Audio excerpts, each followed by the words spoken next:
Hello and welcome to the Goonish podcast. Michael. Yeah. We have to do this today, do we not? We are bound to do this today. But before we get started, I don't know, the interval's over, as we know, and I don't know what you've been doing during this interval, people, but Andy and I have finally consummated our podcast relationship. Mm-hmm. And joining us on the panel today is the product of our relationship. We've adopted a B, have we not? He's literally young enough to be your son. He is. He's young enough to be my grandson. But B, welcome back. You were on camera with us during an interview last year, but you are now part of the family. So welcome home. Thank you. I'm glad to be officially part of the team now. Yes, you are, and you're going to be seeing plenty of this guy as we go forward. He's our Edu, but with a shorter name. Our technical director. If you've noticed our recent teaser videos and illustrations on Twitter recently, and we're like, man, I did not realize that Andy and Mike were that creative, that they had that kind of technical nous. It's because we don't. I was trying to make an announcement video on my DOS-based program on my Atari, and B was like, dude, I got this. This is fun. So don't worry, I got you. Yes, you got me. So B, welcome to the pod, but, calm down. This is not about you. We have a guest with us today who joins the vaunted Three Timers Club today. James, a.k.a. Gunnerblog. How the hell are you, mate? I'm good. I'm very proud to make the third appearance. Thanks for having me back again. The Three Timers Club is a big deal. I mean, I don't know if it's somewhere in between the highlight of your career and something you didn't even know existed until 2 minutes ago. In fact, none of us had any idea it existed until I wrote this stupid bit yesterday. But you're joining an elite group of Gooners right now. Who's in there? Do you know? We're talking. I mean, there's a very select people. We're talking Kevin Campbell, Lee Judges, and Joey Murphy. So you are among that illustrious group now. And I want we want the real raw reaction of how this feels for you, guys. What can I say? It's been quite the journey. I just want to thank everyone who's helped me out along the way. My mom, obviously. So this has been the Gooners podcast. No, yeah. So you've been busy since we last saw you, which was right before you started up. It was towards the end of last season. You were getting ready to start your one-man show, The Boxer.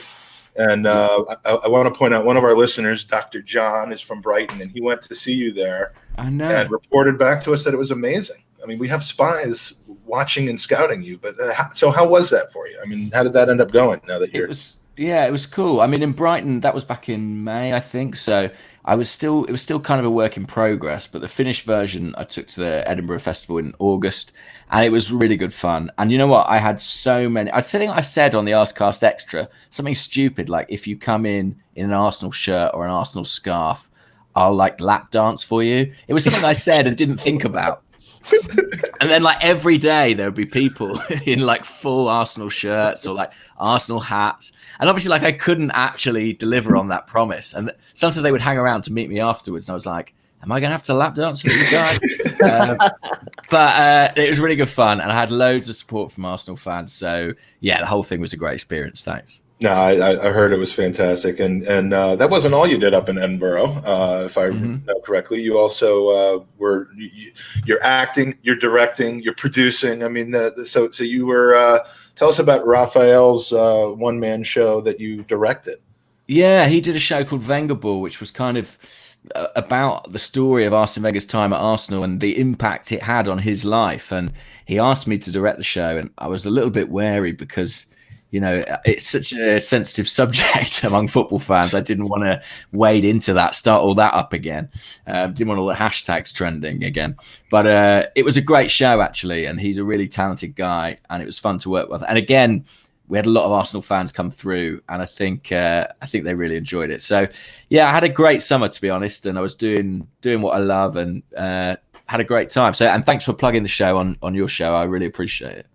Oh, it's our pleasure. I mean, anytime you got something going on that mixes Arsenal or people that we know from Arsenal, it's a good deal. Trying to get a picture up, and here this isn't going to be the best, but because I couldn't get it isolated. But let me see if we can just take a look. Slightly nervous about what this is going to be. Oh, no. Yeah, you should be. The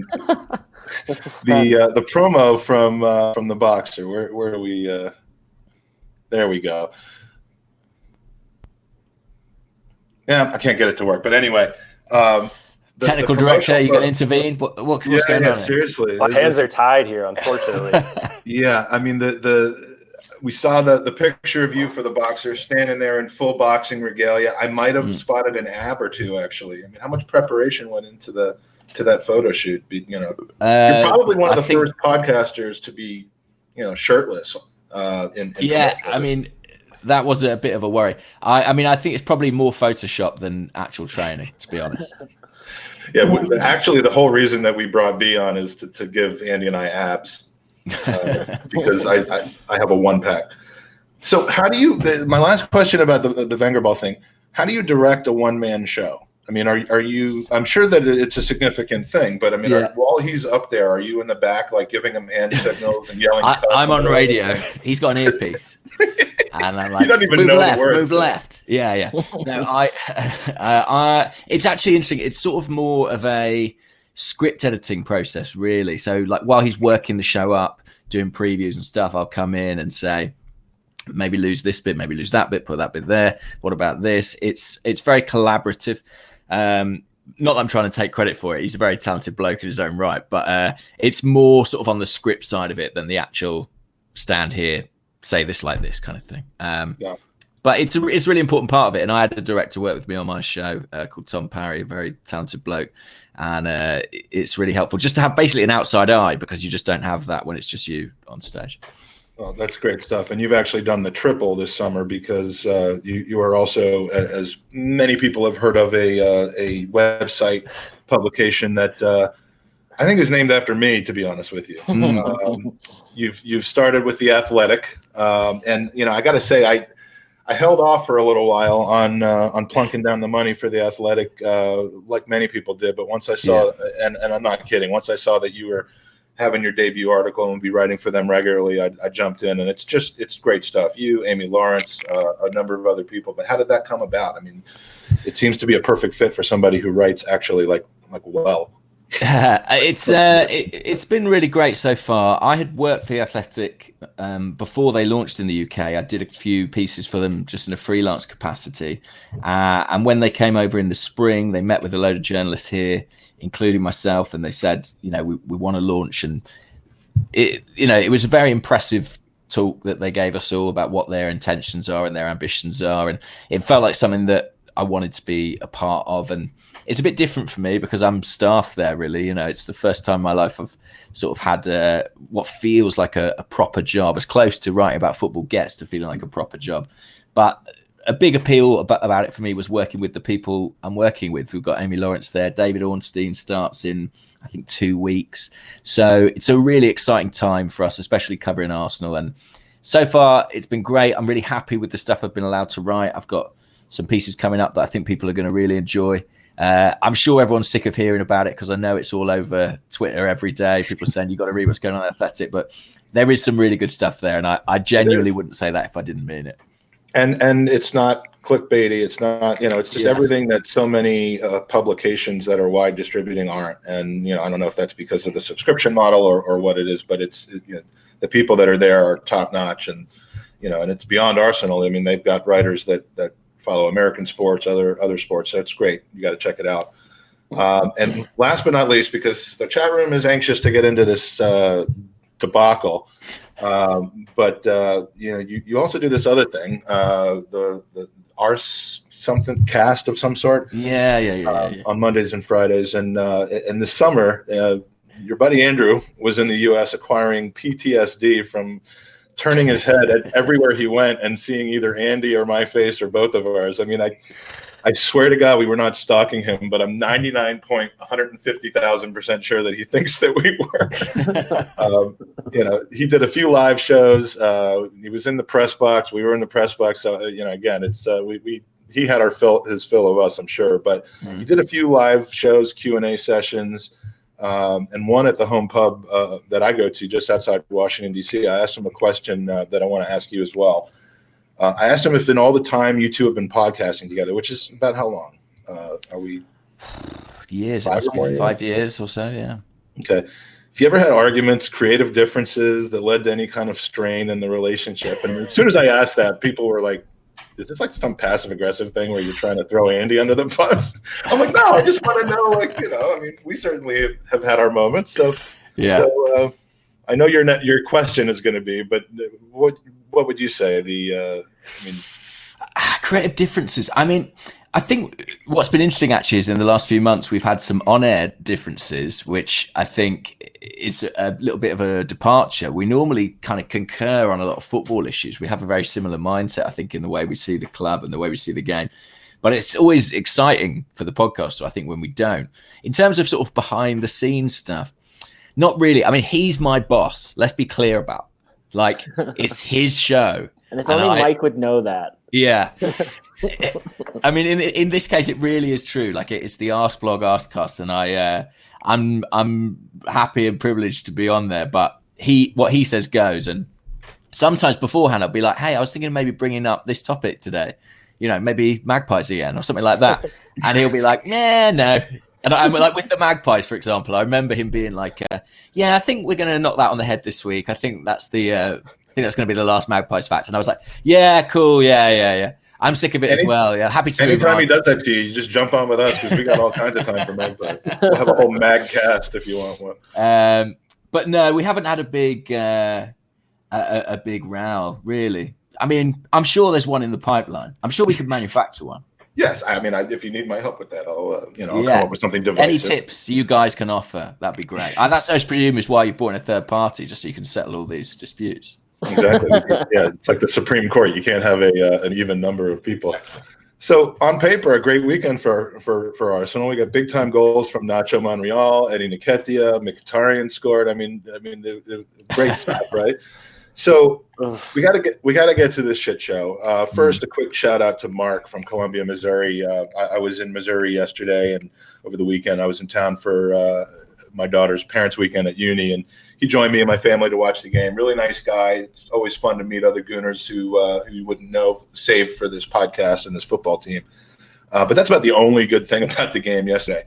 So before we dig into the game, a quick game called Which Captain Said Which? So we've got two different captains' comments. The first, Captain A, says, I have to say that we were disorganized today. I felt we set up appropriately and our coach gave us the right tools to succeed. This won't happen again next week. I can tell you that. The responsibility ends with me as the man with the armband. Okay, that's what one captain might have said. Captain B, we knew they had nothing to lose and they would come for us, but we didn't show our game. We were too scared. Nobody wanted the ball. Early in the second half, I hear someone's cell phone alarm go off, and it made me very distracted. At halftime, coach told the team that no matter what, I will always be in the starting 11 because he sees leadership qualities in me. So because of that, I still think we could have gotten all 3 points if Pepe had just played better, and I think Mustafi ultimately cost us the match. Word up to all my Albanian homies. All right. I know this is going to be hard, but which captain said what? Now, we'll get to Xhaka and his comments in a minute, but I think a good place to start on Watford is a question from FC Ebro, who says, what the actual fuck? Yeah, I'm going to drop a stat on you boys, and I think you're all going to be knocked for 6 when I tell you this, but did you know that yesterday we actually scored 2 goals?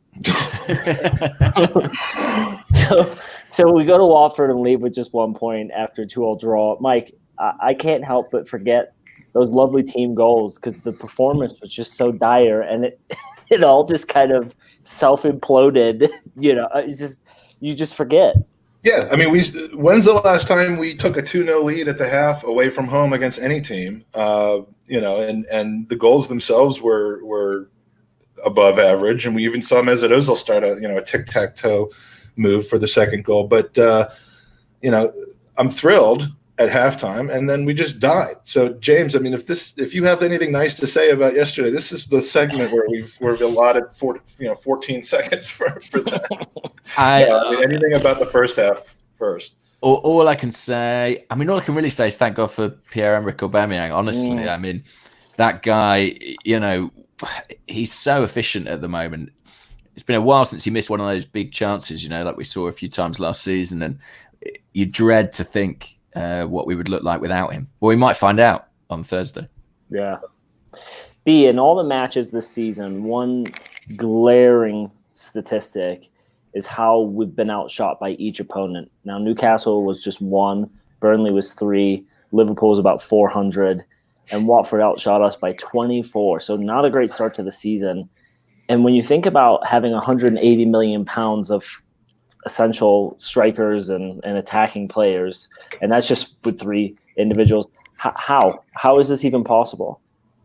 I think that's been one of the more frustrating aspects of especially the last 2 weeks, because you could kind of see what we were trying to do tactically in the Liverpool game, I guess, like playing that narrow diamond, sitting back and trying to ping it over the top. And I mean, I guess you could say that it's brave to invite that much pressure from a team that's as potent in their attack as Liverpool is, but kind of seeing that rehash itself the next week against the team that's literally at the bottom of the table, I think is probably one of the more frustrating things that I've seen in recent Arsenal memory. Just like thinking about that second half, I actually rewatched the game this morning, and it was a nightmare. Like we kind of just fell into that same full-on collapse mode that we've seen and everybody's become so disdainful towards over the last couple of years. And it does feel like it was a bit of an inflection point for how we're viewing the team right now. Yeah. James, anything to add with that just absurd statistic? Yeah, it is absolutely insane. And, I launched quite a stirring defense of the way we played against Liverpool, because I was like, okay, I can kind of make some sort of logical explanation for it when it's Liverpool, but against Watford, the performance we produced was really similar in some ways. We had occasional moments of attacking threat on the break, but that second half was diabolical. And Watford I don't think they're quite as bad as being bottom of the league, but they are not a good side, really. They are not a top half team. And we made them, probably their best player.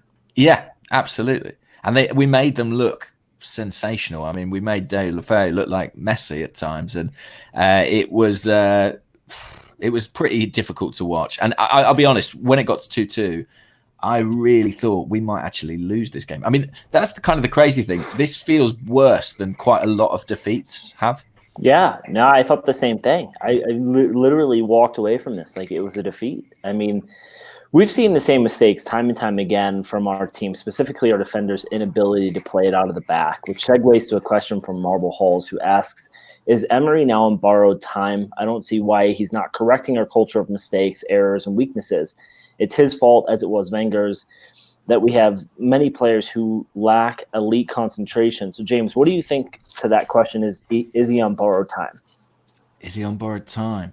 I think this season is just so crucial for him. I mean, it's the end of his contract. If he doesn't make the top 4, they won't trigger the extension. So I don't know about borrowed time, but with each passing game that he doesn't convince or doesn't show that he's moving in the right direction, I think the threat of him losing his job does increase. Just on that short passing from the goal kick thing, before I jumped on here with you, I was watching Sky Sports in the UK, and Gary Neville and Jamie Carragher were talking about the short goal kicks.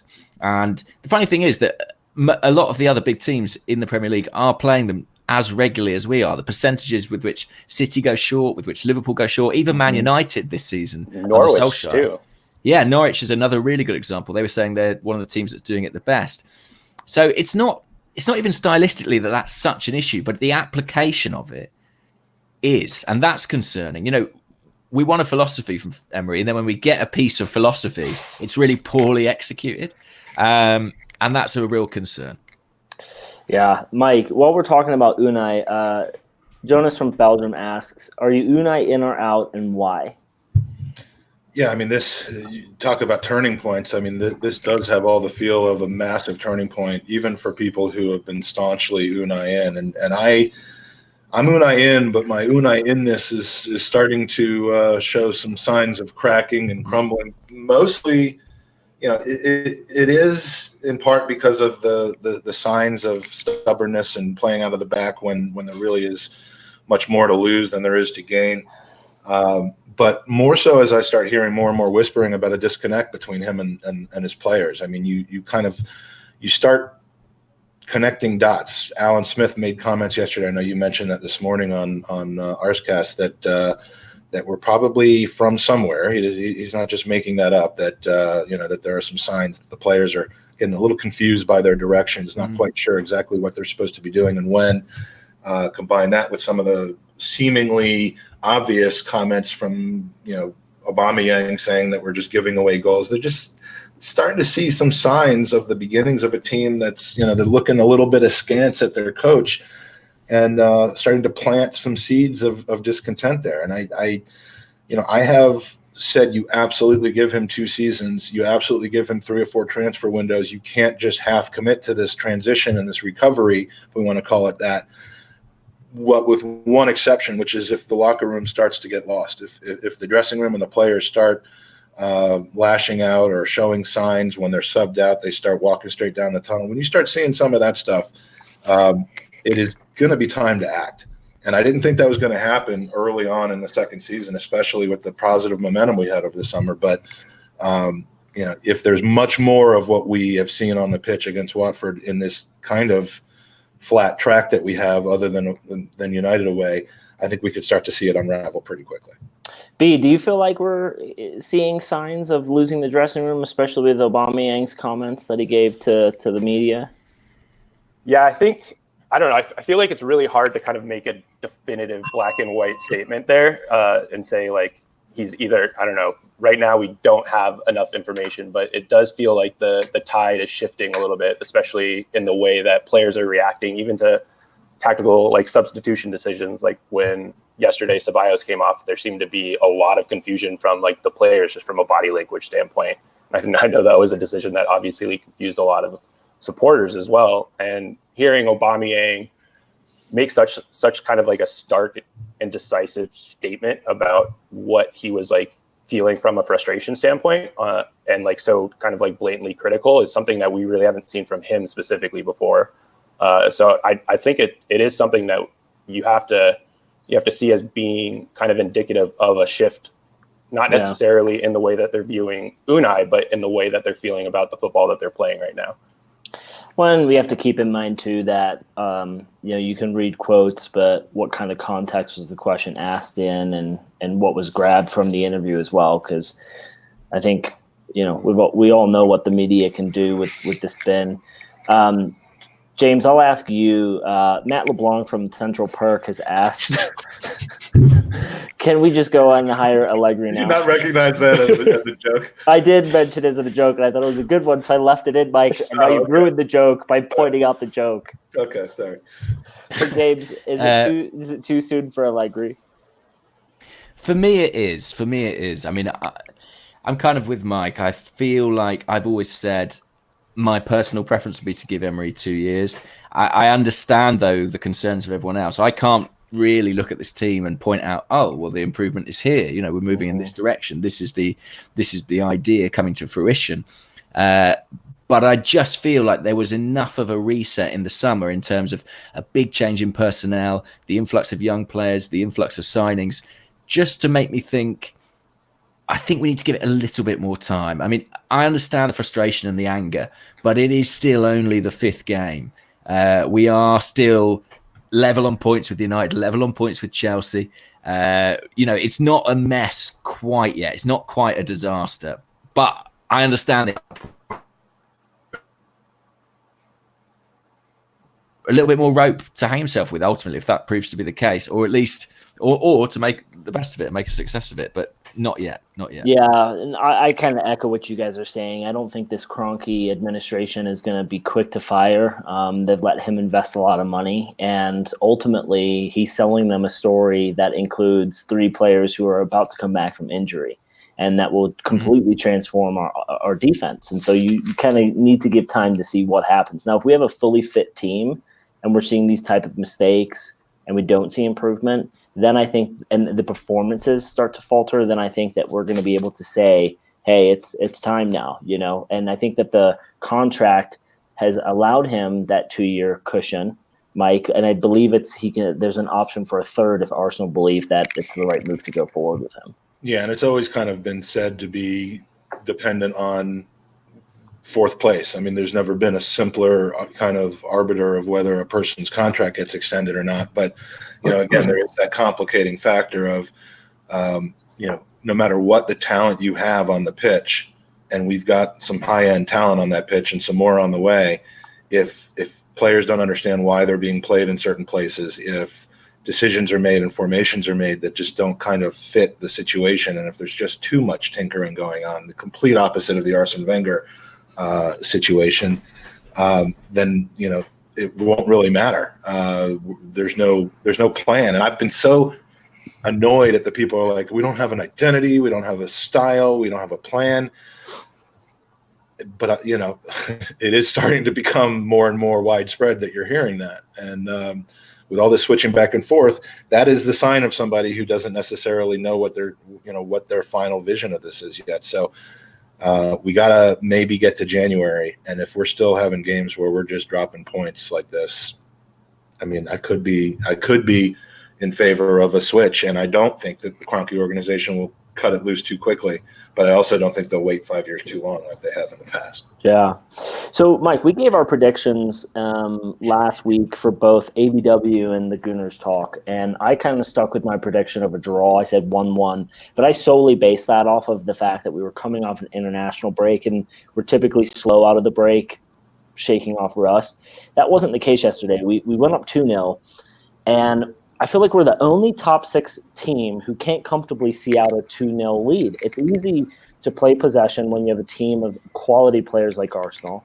It's easy to just keep that ball for the first 20 minutes of the second half and let Watford get a little bit tired and run the match down. But at 2-0, we're just allowing them to walk all over us. And I don't see any of the other top teams doing that. I mean, whether it's management or players, it's just, why is it always Arsenal that seem to want to hit the button and just have us self-implode?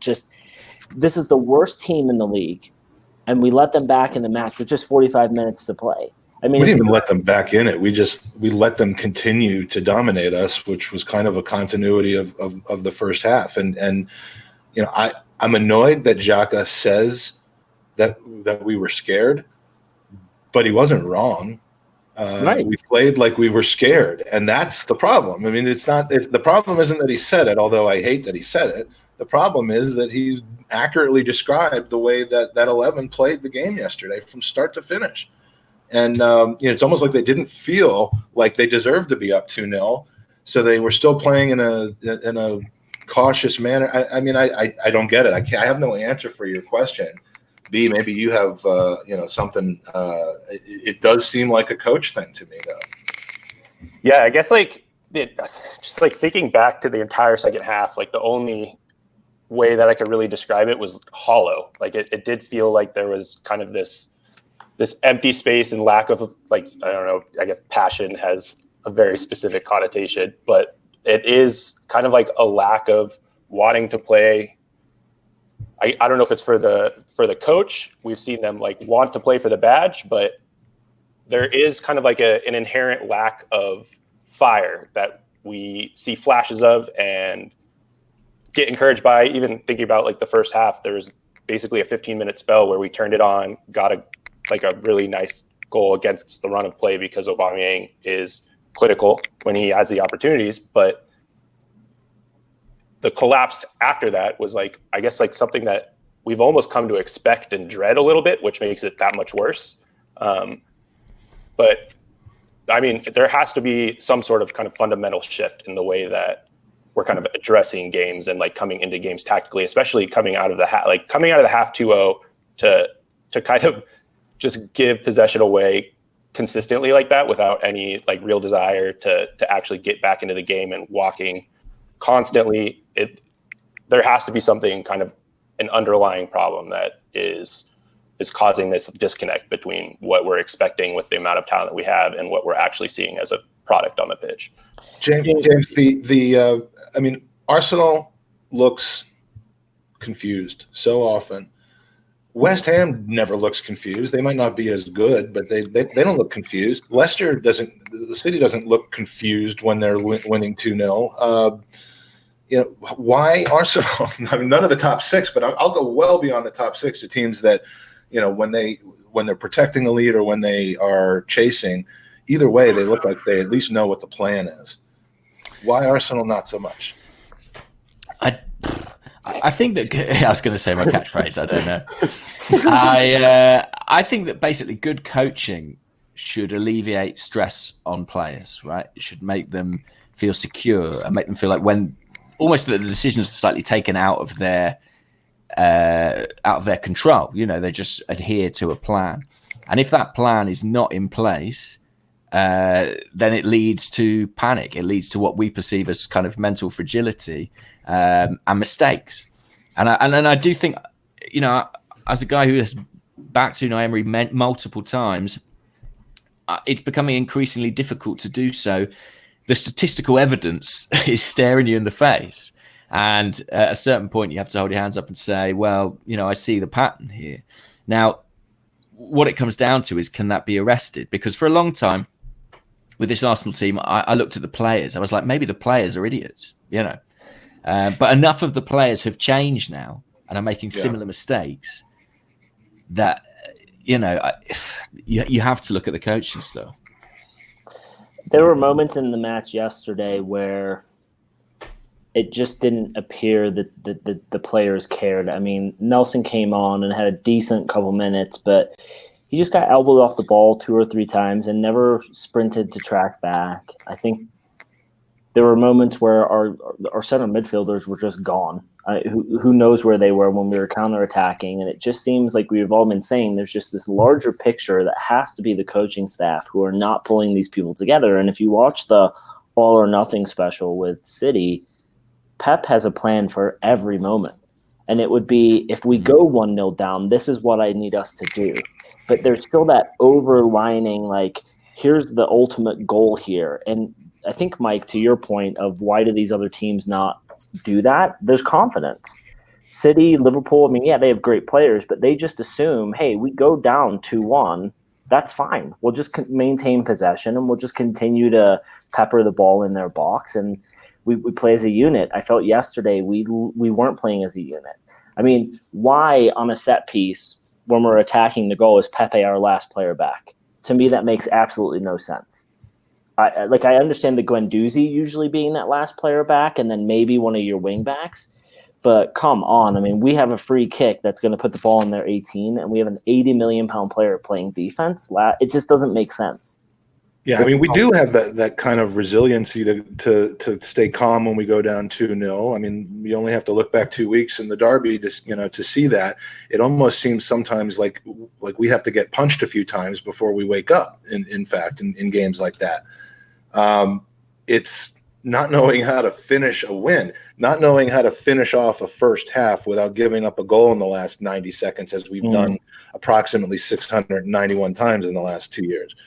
It's just that knowing how to thrive that we don't even seem to have. And that's why you can't see a 4-0 or a 5-1 league win coming in any situation, in any game this season, because we just seem to kind of not know how to handle success or advantages. And it's just, that's a weird thing for a top team to have to be dealing with. Can we even name a man of the match for this match? I mean, there's got to be only 2 people that are even in consideration. Let's say Hector Bellerin. Goal stopper. Yeah, Hector Bellerin. I mean, it's got to be the nutmegging tyranny, but I mean, it's got to be Abba or possibly Leno, right, James? One of the 2. Yeah, it's got to be Aubameyang for me. I mean, as I said, where would we be without him? And that first goal is such a brilliant take. It's going to be forgotten, sadly, in the midst of everything that follows. But they were 2 nice goals, and the way he took the first one in particular was pretty special. Now, let me ask you guys this quick round table, yes, no, quick discussion on it. Holding, Bellerin, and Tierney are all back. They may feature on Thursday to get a run out. I'm wondering if maybe Thursday's a little too early for all 3 of them. But do all 3 of them walk into this side?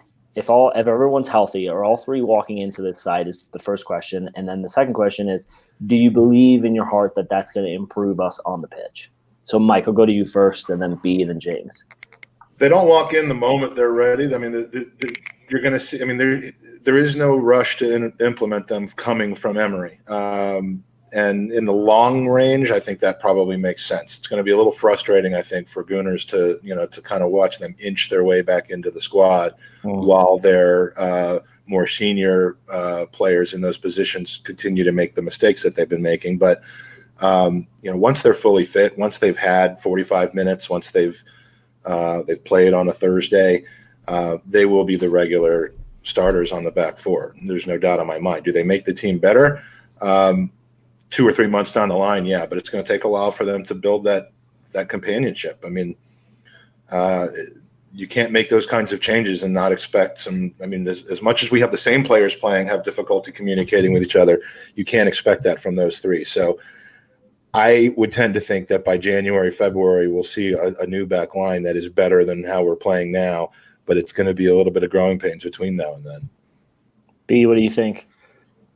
Yeah, it's really hard to, and we all kind of get sucked into this instant gratification, like, oh, everything's going to change when they come back type of thinking. But like, as somebody who's actually come back from like a serious knee injury myself, there's a huge difference between playing in practice and playing in, like, for the under 23s, like Rob's playing right now, and playing like an actual match. Like, it's to expect somebody to come back from such a serious injury and contribute at like the same level that they were contributing before is completely out of the, I guess, like realm of realistic expectation. I think that, I hope that once they're back and actually healthy, I don't see Bellerin playing for a couple of months, like at the level that we've expected him to play at, or I guess that everybody is hoping that he'll be playing at. But with Holding, this Thursday is going to be huge for him to see how he's kind of like made that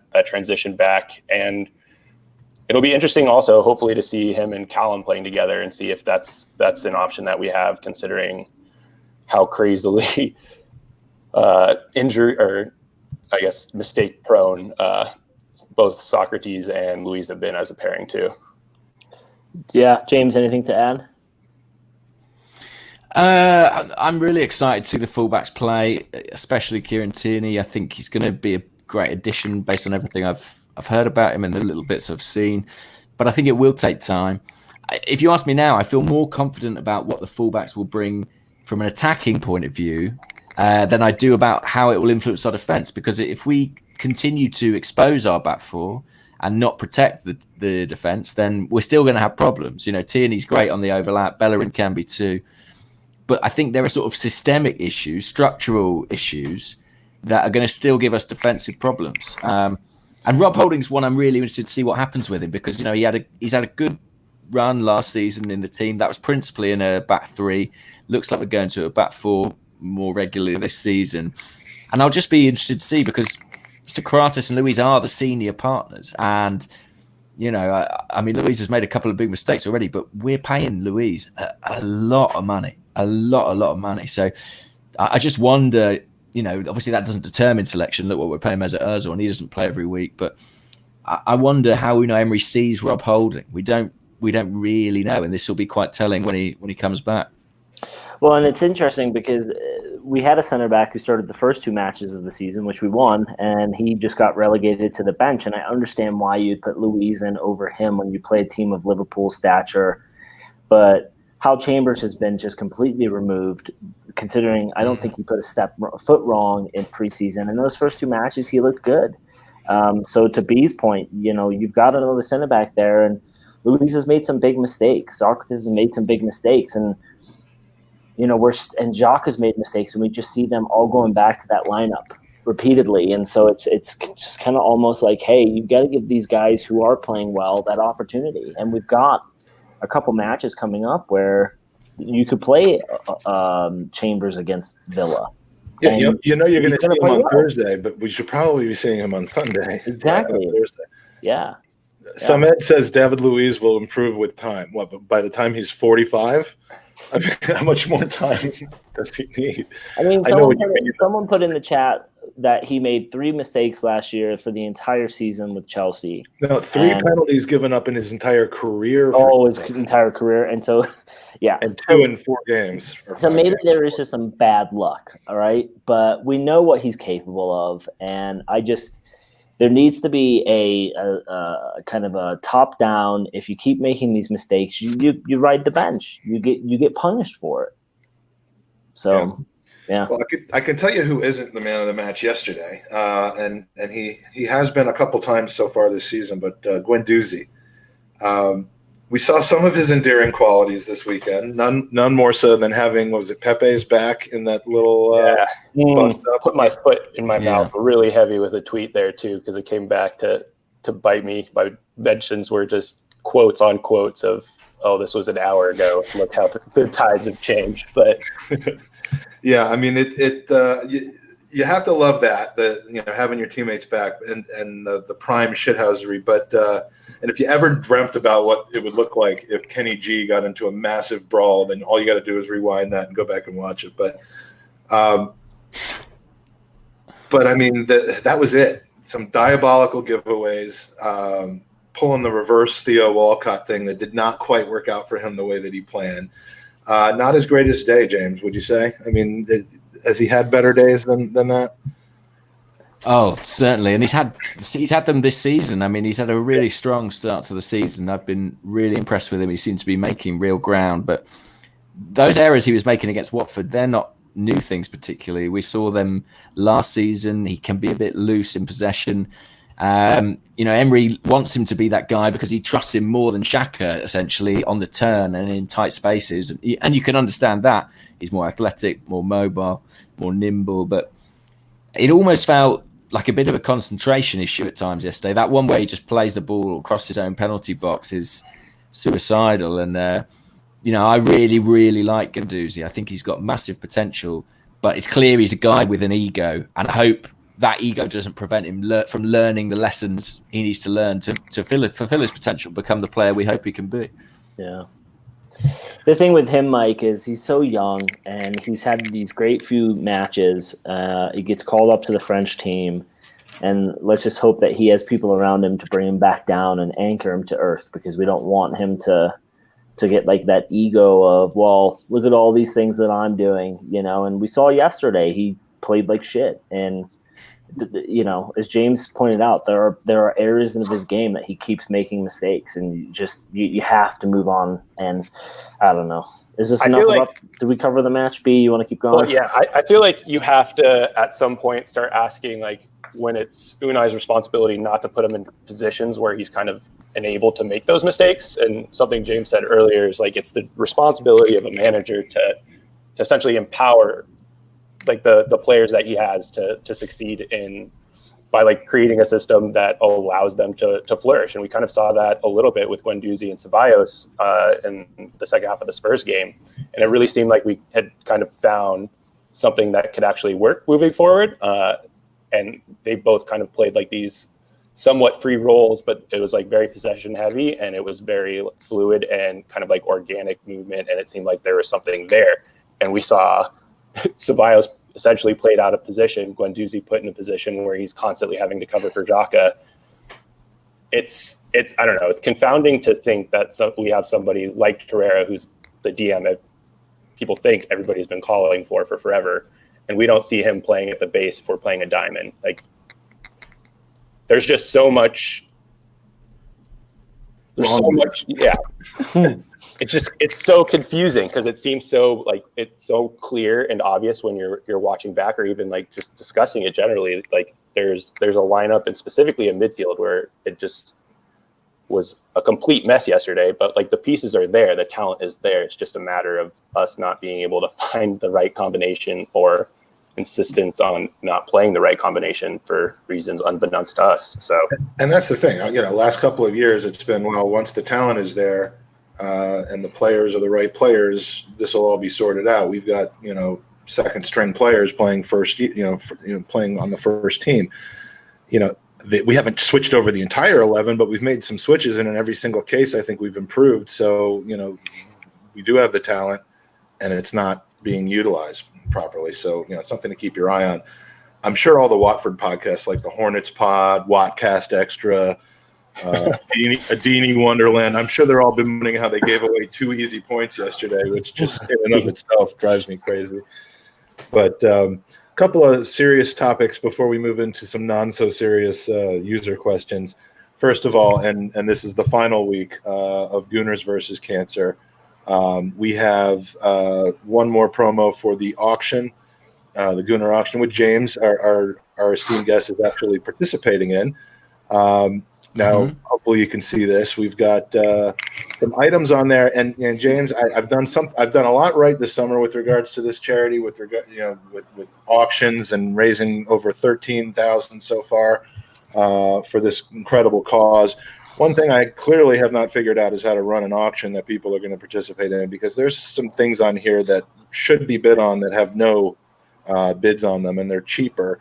You could actually make money on these things. So the tickets to the game that we got, first row club level tickets to any game this season, those are going currently for $825. That's a pretty good price. The clock watch, that one of the last ones out there from She Wore, $125. 4 tickets for an Arsenal Legends tour. If you're planning on taking an Arsenal Legends tour, whether you live over there or whether you're visiting, it costs about 40 to 45 quid per ticket. We've got them for $160 right now that you can get it, which is a lot cheaper than that, as long as, I guess, before Brexit. We don't know what that'll translate to after, but so you can get that. You can also get Legend, the audio tour, clock end canvases, and then this, a personalized football chant from Gunnerblog, who is a really, really great guy who's offered his services here.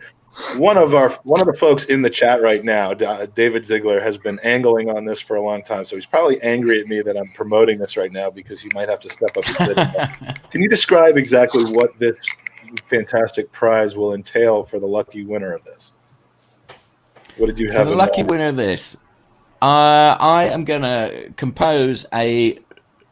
To be honest, I say football chant. It's going to be too long and too detailed to really succeed as a football chant. It's going to have harmonies in it, guys. It would never work on the terraces.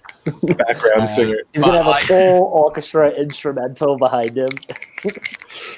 I honestly, I'm going to go all out for this, guys, because it's such a good cause. No, I'm really looking forward to putting my compositional and vocal talents to practical use at last. If it is David who wins the bid, good luck to him. Whoever it is, keep bidding, guys. We just, we love it's a prize worth winning. We love the generosity, and it absolutely is. I mean, we've got a signed copy of Amy Lawrence's new book available. There are 3. There's 2 left, and here's one of those situations where you can make money. $80 starting bid for a match day meal for 4 at Piebury Corner that has a value of £100. Paul will let you spend up to 100 quid there on stuffing your face and drinking beers, and right now you can have it for $80. So again, you're going to make money there. We've got tickets to a Europa League group stage match donated by the Tollington. So we've got great people donating great prizes, not the least of which is James, and just underutilized. So it ends on Friday though, so this is our last chance. I'm going to be pushing it on Twitter this week. Please support Gooners versus Cancer, which is raising money for the Leukemia Lymphoma Society. And then one really somber note, many of you who watch our podcast may be familiar with another Arsenal podcast called the Clock End Podcast. We've had some good banter with them over the years, exchanged some guests that have been on both of our shows, but this is just absolutely horrible.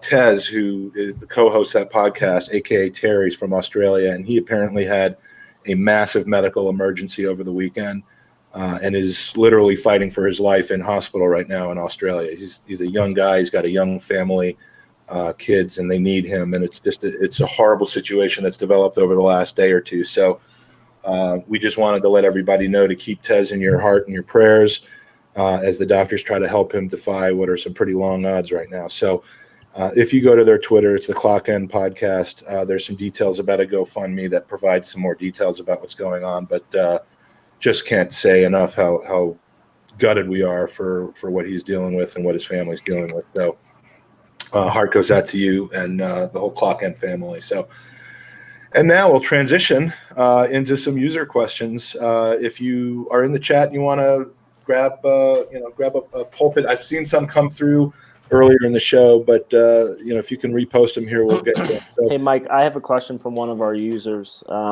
David, the aforementioned guy who's going to get a song sung to him by James. for Why would $700. you sign me up for a sanitation monthly magazine called Dumper? I'm now getting that mailed to my house. You got to tell James the backstory behind all of this. So I James, also need that backstory. yeah, long story short, he and I had a disagreement on whether or not pineapples belonged on pizza, and it became a debate over the ages.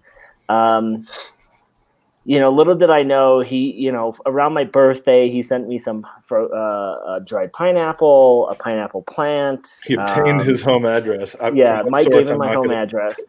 And now I'm part of Scientology, evangelist churches send me a lot of stuff.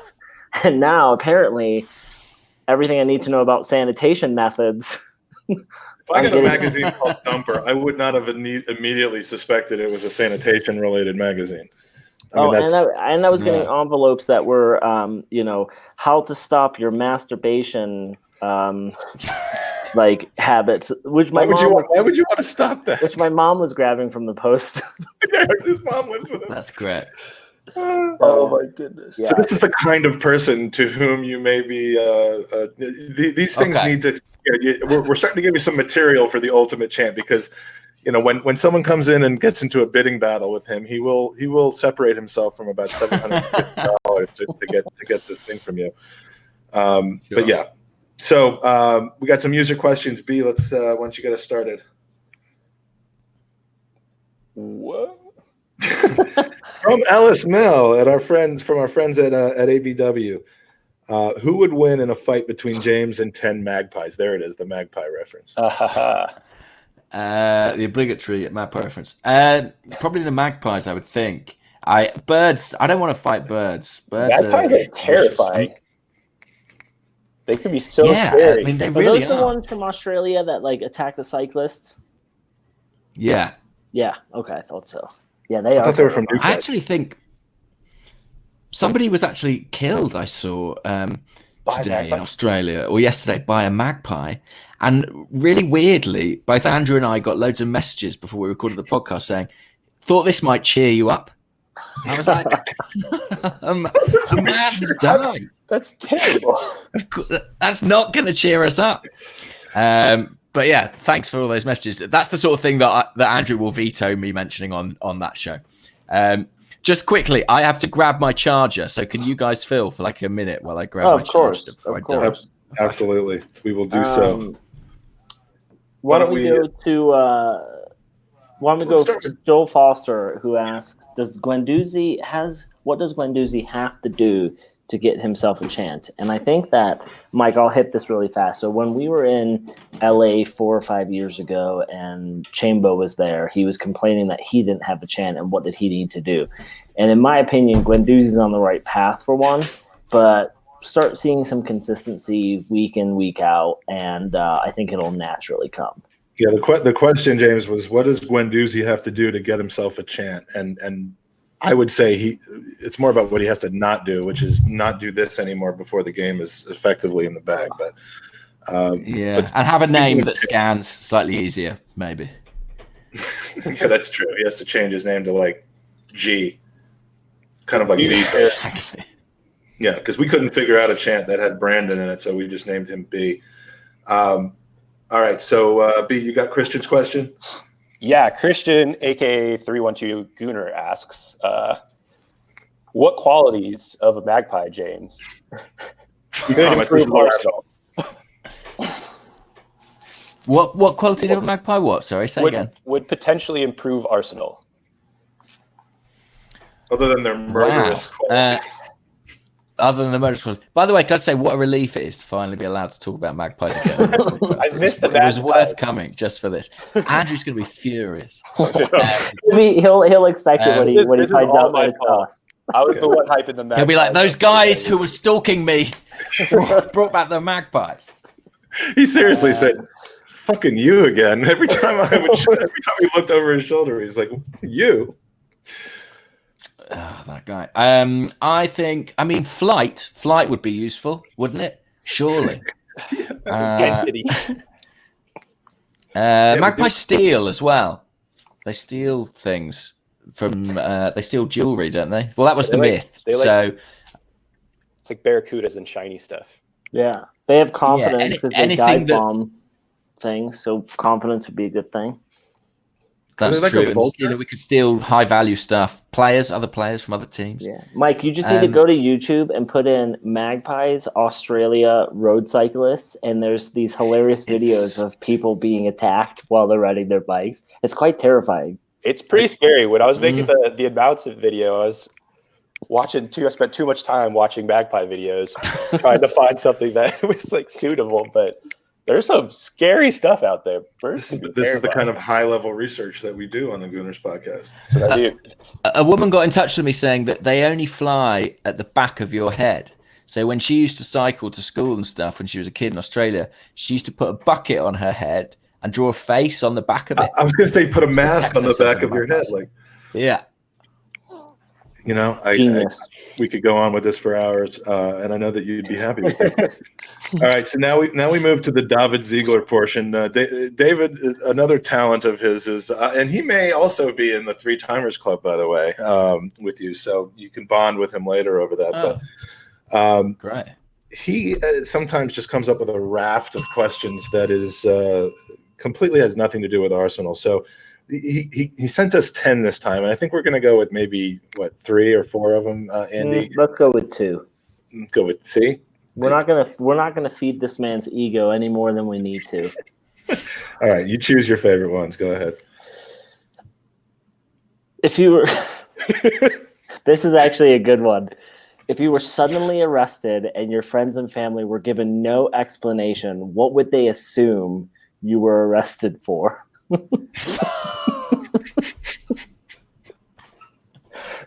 I mean, who wants to go first on that? B, I'll let you go first, and then we'll go to James. I feel like I have to give this one some thought. I feel like it would be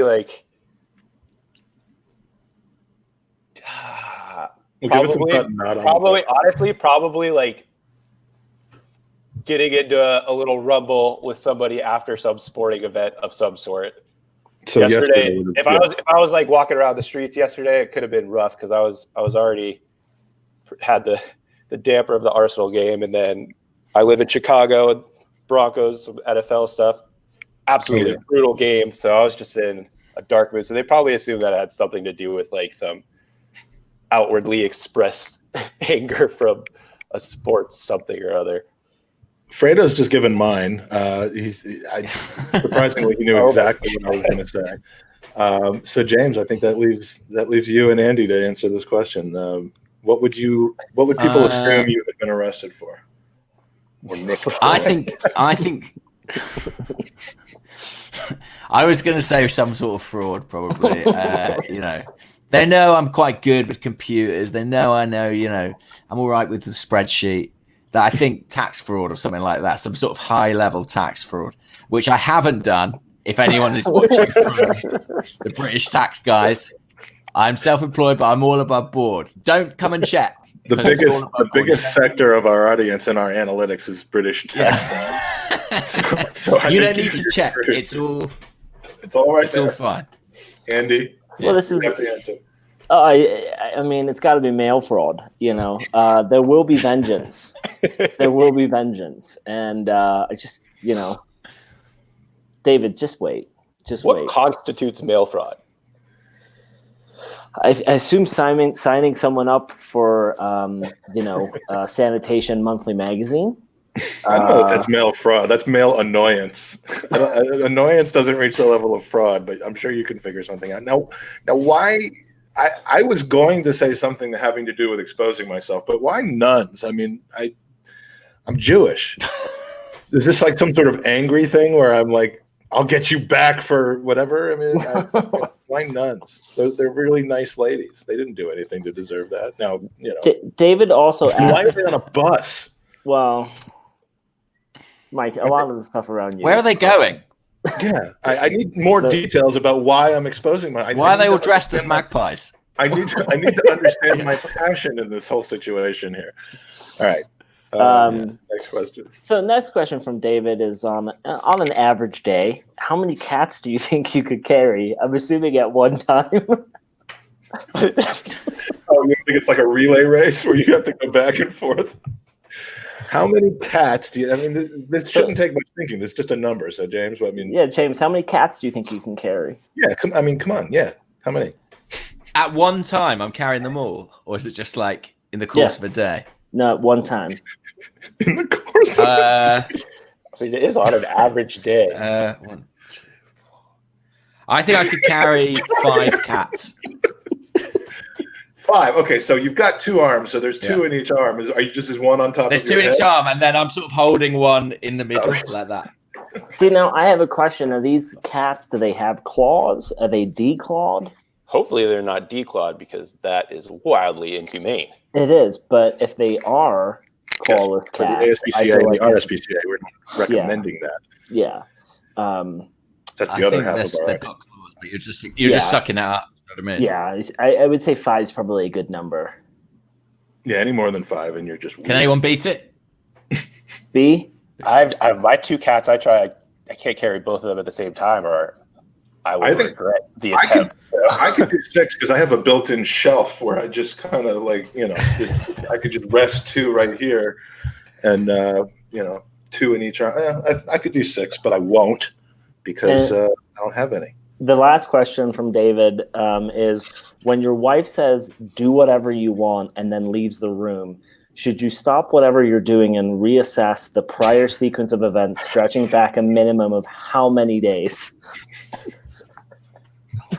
These are such detailed questions. Yeah.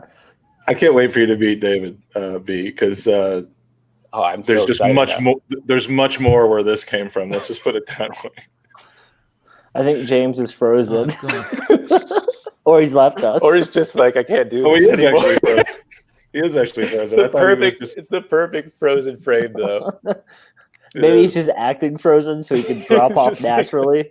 Yeah, this is my strategy now on a podcast. When I really just don't know what to do anymore, I'll just go like this for an hour until it starts over again. All right.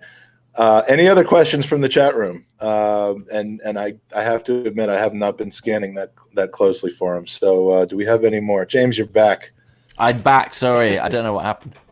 We thought that you were just playing like playing possum, playing dead because you didn't like. Don't want to answer a question that would get me in trouble with my wife. You were just like, oh, he must be frozen. No, I'm still here. I'm just trying to act dead. All right, let's get back to some Arsenal. Fredo has a question. I think is he doing it now? Yes, he's doing it now. Are we still on a macro level, still right on track with where we want to be? Roster is overhauled. Young players getting key minutes. We are finding what players can and cannot do. And this makes me think of last season when we started off. Other than the first 2 games with what was it, 21 games where we didn't lose, and then we finished the season with an absolute whimper. And a lot of people were saying if you would just flip that around, early in the season you would have said, well, this is kind of what we expected, and then we would have said, oh, but we finished strong, 1 point outside the top 4. Is this the opposite of this season? And can we look at it on a macro level and say, you know what, there are going to be these valleys and these peaks, or is there really alarm bells going off? I think alarm bells are going off, especially for me. I said in the preview for ABW that this would be a match in April and May we would look back on and say those were 2 points dropped. We were 2-0 up. We saw us come out against, there was a good portion of that Liverpool match, and then there was ultimately almost all of the Tottenham match. There was a level that there was a gear we went into that teams are not able to keep up with us. If we did that to a team like Watford, you're smashing 5 or 6 past them. That's what Man City are able to do on a weekly basis. Why we can't do that? Why we can't come out of the tunnel at 2-0 up and just go into that extra gear? It's there because we've seen it. So I'm a little concerned, Mike. It is panic stations, because I feel like this is what happened last year. Teams around us were dropping points, and we dropped them with them. We should be sitting level with City on points right now, 5 behind Liverpool, but we should be gaining momentum and ground on those rivals, and we're just not doing it. And we're not growing. I'm not seeing us get better. So I'm worried. It does put a lot of focus now. I mean, every game seems like the biggest game and the most important game, but Sunday, the most winnable of games on Sunday. James, I mean, we have to smash them, or we just got to get 3 points no matter how we get 3 points? Is there a trend that we have to show to like a race yesterday, or is it just about getting back on the winning side? I think I'd like to see us win, but win convincingly. I'm not going to sit here and say it's got to be 3-0, 4-0, 5-0. Even just to win 2-0 or something like that, but be able to sort of manage the game. Because the real problem with this team is we're so... As soon as the match scenario shifts in any way, we seem to have a problem. Mm-hmm. So I'd love to see us go into a lead and control the match from that point on and sort of see it out comfortably. I'm not asking us to thrash them. I'm asking us to look secure. And I think Emery needs that really, because faith in him seems to have been really widely shaken this weekend, and that's not going to be healthy for anyone really going forward. You know, we need to feel positive about this club. We need to feel like we're going in the right direction, and a good win on Sunday would really help that. Well, I think so too, and I think we will finish off because he's put it in here. We didn't select it originally, but he's put it in here again. And I think we gotta at least give David the David because of his questions today, the benefit of the doubt. James, do you think Wookiees have pecs under their fur? And I have to read it out for the people who are just listening, not watching. But do you think Wookiees have pecs under their fur, or do they just have rows of 4 to 6 nipples like dogs? Very important question to finish off with. I think they have pecs. I mean, why wouldn't I imagine they've got pretty impressive musculature, to be honest. They're pretty strong, right, a Wookiee? I think a Wookiee can, tear your head off. I mean, are there Wookiees beyond Chewbacca, or is he the only one of the species? I didn't watch there are more Wookiees. Weren't the little guys Wookiees? No, they're Ewoks. No, they're Ewoks. Yeah. No, Wookiees is Chewbacca, but I kind of lost my interest after Return of the Jedi, so I didn't watch any of those newfangled, prequels or whatever you want to call them. But I mean, the Wookiees, they don't seem like there's no Wookiees that are pussies. You imagine them being really beefy, strong people. So I mean, they got to have pecs, right? B looks mortified. They're just tearing there. B looks like he's made the biggest mistake of his life joining. What have I done? I'm just kidding. Well, if you shaved a Wookiee, that's what we're asking. What would it? I feel like we're assuming I'm gonna Google hairless Wookiees. Oh, this is gonna be terrible. And let's just see what comes up. Oh God, there are actually images. All right, B, you were saying. I don't know. It's tough to assume Terran anatomy for Eddie. It's like a huge bear person. The thing is, he could have gone a lot more unsuitable with that question than what he did. So I'm going to give him some points for being measured. I think we're going to get close to wrapping up, unless Andy, you have a picture of the screen share for us. Someone's actually done a full scientific article on this. That's what there's so much anything in the Star Wars universe. I'm starting to think that Emily Murphy, Jenny Shin, Theodore May, and Patrice Force need to get laid. Is that their college their what's it called, dissertation or whatever? I mean, let me share my screen Master's here. thesis. While you're sharing the screen, I will say a massive thank you, James, for joining us today on such a. This is what you want on the screen while I'm thanking. Which one is James? And there it is. That is the press picture for the boxer. We finally got it on the screen. Yes, we did. It's finally working. The hairy boxer and the regular boxer. That is what it looked like, actually, and on the right is what I'll be looking like in a few weeks when I get my hair cut. Big days coming up for Gooner's podcast, Hair History. But James, thank you for joining us. I know you've done double duty today, in the morning and the evening, so we thank you for that. On such a difficult day. hope that I look forward to joining the quadruple club, if such a thing exists. it does, and you're gonna and it's gonna happen on Thursday. No, we'll definitely we'll have you back if Andrew lets you, because after all, you said he's he calls the shots, so we want to but actually we're gonna make him ask you if he can come back on if that works for you. And so anything you want to plug, any other shows that are coming up? Is there a next chapter to your directorial? And I think the Box is going to be going on tour in the UK, a little bit more of a tour, but I'm not exactly sure when yet, so keep your eyes open for that. And just to say, I think Andrew and I are going to be doing some more Patreon pods for Arseblog. So yeah, if you fancy getting some more podcast goodness, do sign up there, because we've got lots of good stuff coming. But thanks for having me on, guys. It's been really good fun as always. Yeah, pleasure as always. And please, if you're watching this on YouTube, please subscribe. If you're listening to us, you can watch us on YouTube. Why you'd want to, I'm not sure, but you can do it. Go to goonersubscribe.com. Please visit goonerauction.com and check that out. Check out Clock End Podcast. They're raising money for Tez, and hopefully we'll have a happier podcast. Not necessarily more fun, but happier Arsenal related next weekend. So with that being said, have a great week, y'all, and come on, you Gooners.